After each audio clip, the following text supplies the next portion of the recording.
Chapter 2.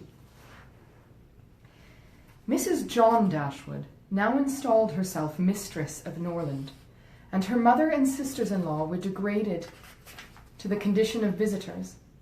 As such, however, they were treated by her with quiet civility, and by her husband with as much kindness as he could feel towards anybody beyond himself, his wife, and their child. He really pressed them with some earnestness to consider Norland as their home, and as no plan appeared so eligible to Mrs. Dashwood as remaining there till she could accommodate herself with a house in the neighbourhood, his invitation was accepted. A continuance in a place where everything reminded her of former delight was exactly what suited her mind. In seasons of cheerfulness, no temper could be more cheerful than hers, or possess in a greater degree that sanguine expectation of happiness, which is happiness itself. But in sorrow she must be equally carried away by her fancy, and as far beyond consolation as in pleasure she was beyond alloy.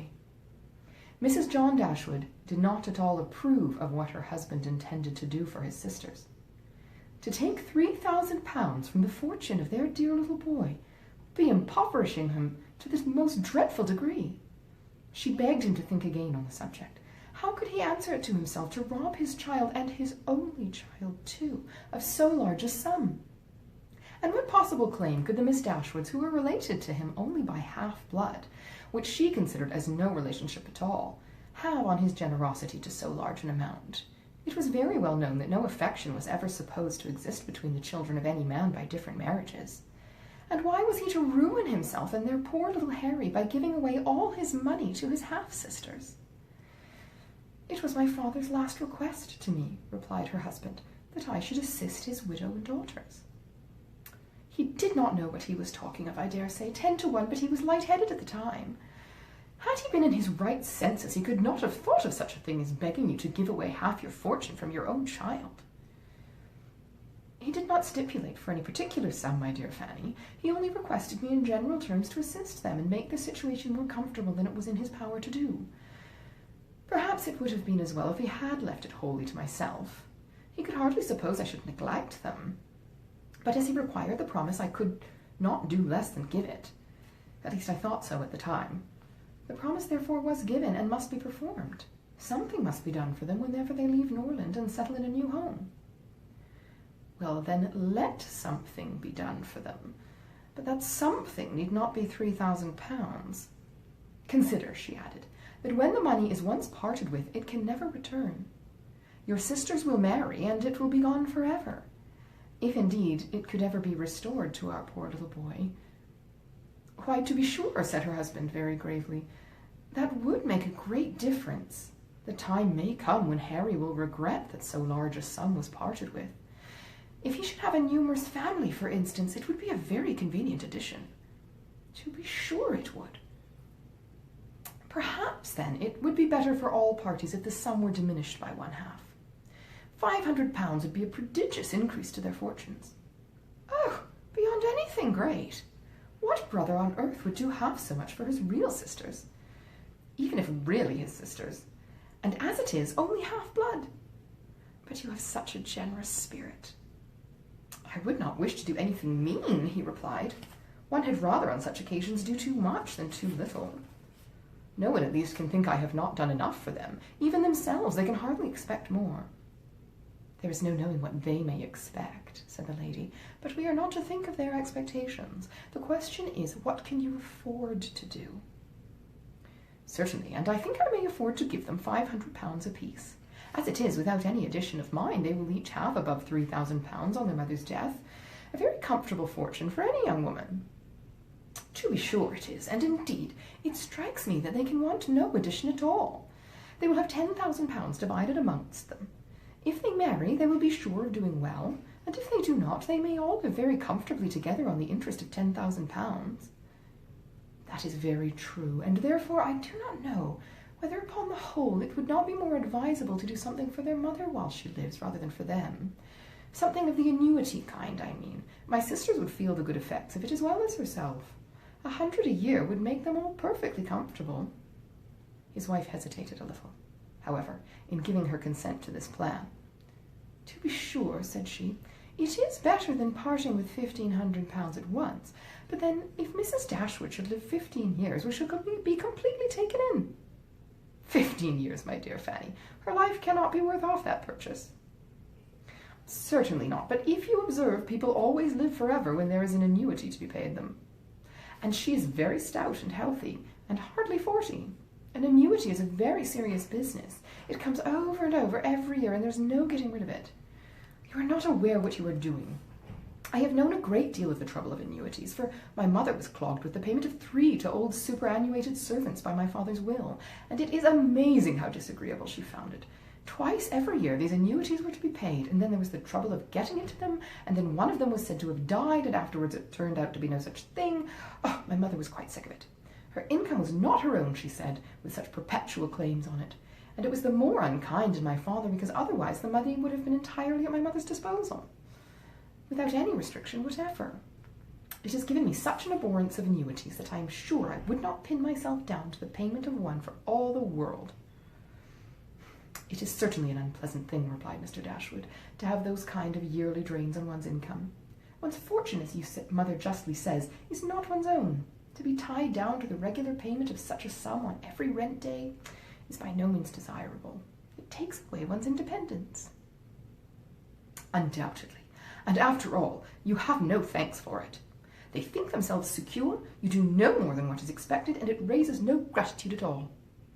If I were you, whatever I did should be done at my own discretion entirely. I would not bind myself to allow them anything yearly. It may be very inconvenient some years to spare £100 or even £50 from our expenses. I believe you are right, my love.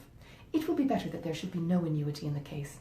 Whatever I may give them occasionally would be of far greater assistance than a yearly allowance, because they would only enlarge their style of living if they felt sure of a larger income, and would not be 6 pence the richer for it at the end of the year. It will certainly be much the best way. A present of £50 now and then will prevent their ever being distressed for money, and will, I think, be amply discharging my promise to my father. To be sure it will. Indeed, to say the truth, I am convinced within myself that your father had no idea of your giving them any money at all. The assistance he thought of, I dare say, was only such as might be reasonably expected of you. For instance, such as looking out for a comfortable small house for them, helping them to move their things, and sending them presents of fish and game and so forth whenever they are in season. I'll lay my life that he meant nothing further. Indeed, it would be very strange and unreasonable if he did. Do but consider, my dear Mr. Dashwood, how excessively comfortable your mother-in-law and her daughters may live on the interest of £7,000, beside the £1,000 belonging to each of the girls, which brings them in £50 a year apiece, and of course they will pay their mother for their board out of it. Altogether they will have £500 a year amongst them, and what on earth can 4 women want for more than that? They will live so cheap, their housekeeping will be nothing at all. They will have no carriages, no horses, and hardly any servants. They will keep no company, can have no expenses of any kind. Only conceive how comfortable they will be. £500 a year, I am sure I cannot imagine how they will spend half of it. As to your giving them any more, it is quite absurd to think of it. They will be much more able to give you something. Upon my word, said Mr. Dashwood, I believe you are perfectly right. My father certainly could mean nothing more by his request to me than what you say. I clearly understand it now, and I will strictly fulfill my engagement by such acts of assistance and kindness to them as you have described. When my mother removes into another house, my services shall be readily given to accommodate her as far as I can. Some little present of furniture, too, may be acceptable to them. Certainly, replied Mrs. John Dashwood. But, however, one thing must be considered. When your father and mother moved to Norland, though the furniture of Stanhill was sold, all the china, plate, and linen was saved and is now left to your mother. Her house will therefore be almost completely fitted up as soon as she takes it. That is a material consideration, undoubtedly. A valuable legacy indeed. And yet some of the plate would have been a very pleasant addition to our own stock here. Yes, and the set of breakfast china is twice as handsome as what belongs to this house.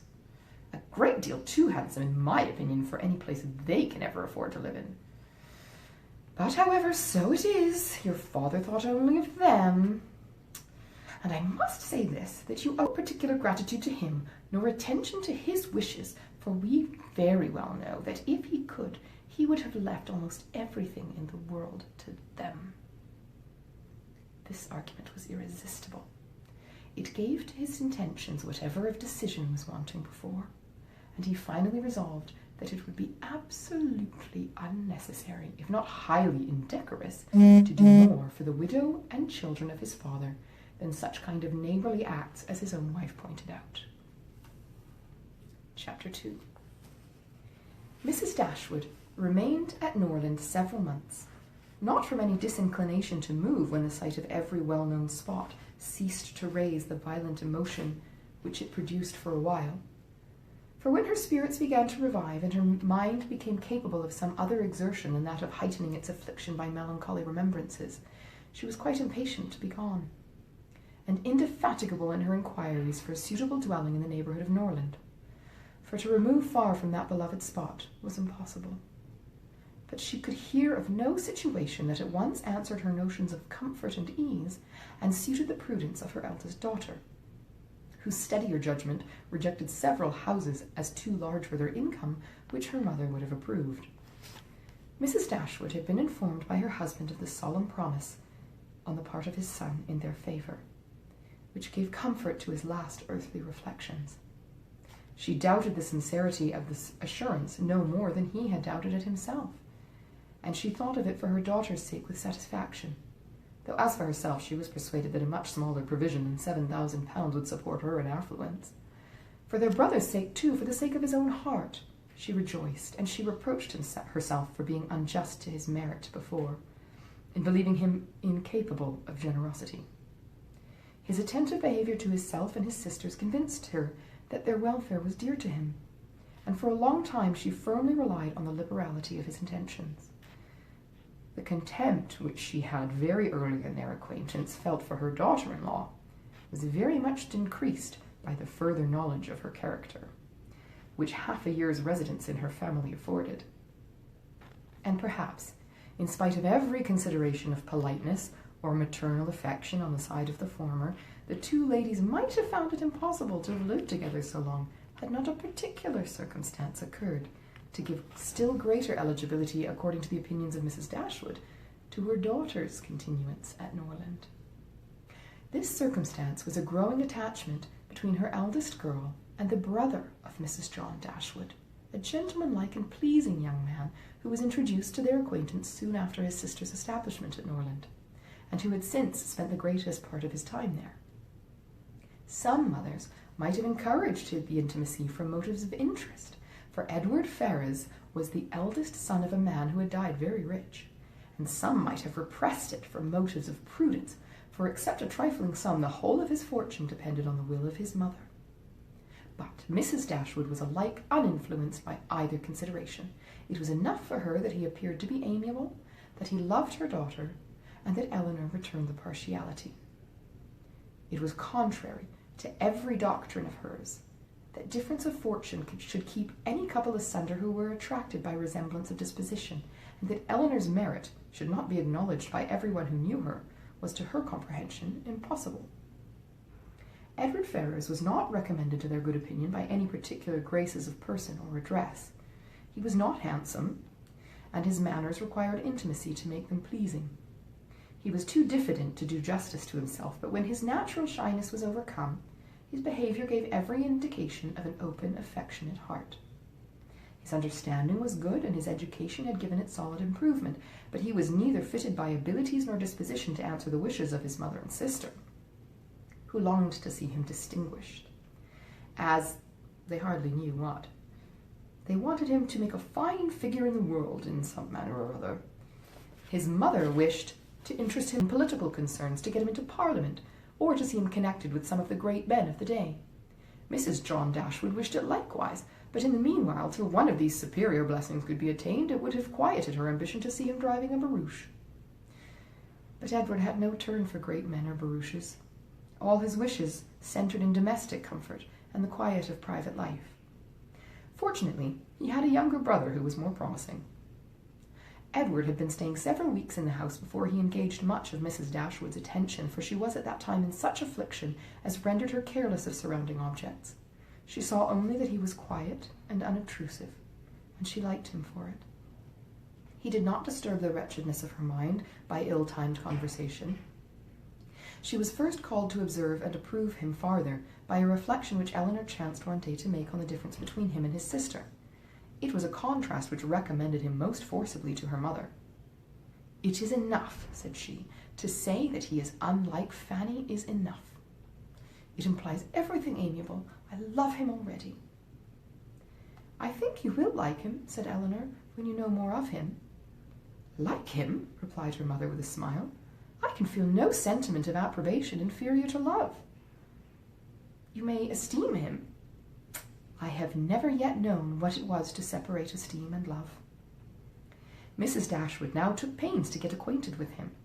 Her manners were attaching and soon banished his reserve.